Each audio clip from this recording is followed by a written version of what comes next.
125 টাকা 70 পয়সা। দাম নাকি 90 টাকা হলো। कौन है ये लोग,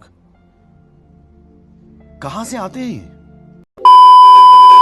যদি ট্যাক্স টোকেন ধরে তাহলে এখানে আমি বিপদে পড়ে যাব, কারণ আমার ট্যাক্স টোকেনের মেয়াদ নেই, বুঝছেন? আমার ট্যাক্স টোকেনের কোনো মেয়াদ নেই। এটা হচ্ছে আমাদের টার্মিনাল, সৈয়দপুর টার্মিনাল বলে। এখান থেকে ঢাকা, চিটাগং, প্রতিটা জায়গা এখান থেকে যাওয়া যায়। আর আমি এখন যাচ্ছি, এটা হচ্ছে দিনাজপুর রোড। অনেক ভিড় আজকে, এই যে ভ্যানে করে যাচ্ছে সবাই। একটু টান দেই নাকি, একটু টান দেই।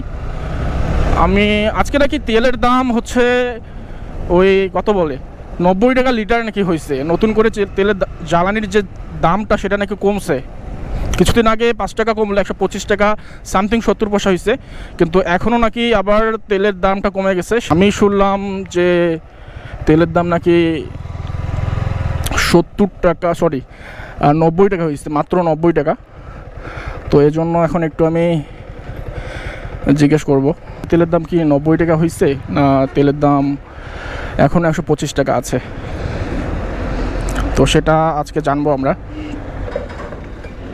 ভাই তেলের দাম কত এখন অক্টেন? 125 টাকা 70 পয়সা। দাম নাকি 90 টাকা হলো।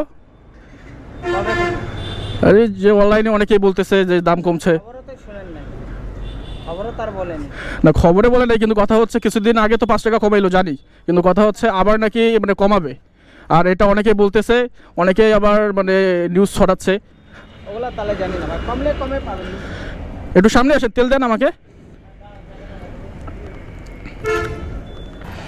আমাকে 500 টাকা দিবেন, অক্টেন 500 দেন। আমি ভাবলাম যে তেলের দাম কমে গেছে, তাহলে এটা কি গুজব? কম হলে কমে পাবেন, নিশ্চিন্তে থাকুন। ও আচ্ছা, এটা কমবে আরেকবার, এটা আমরা এখনো কমাইনি। কমেনি না? যে 6 টাকা যখন কমাইছে না, তার 4-5 দিন আগে কি বললো কমাবো, হ্যাঁ তো মানে অন্য দিন থেকে পাগল। কি ব্যাপার, তেলের দাম কমায়নি? হ্যাঁ। কমাইছে, 1 তারিখে কমাইছে। সময় লাগে না, ওরা বলার সঙ্গে সঙ্গে তার কমে না।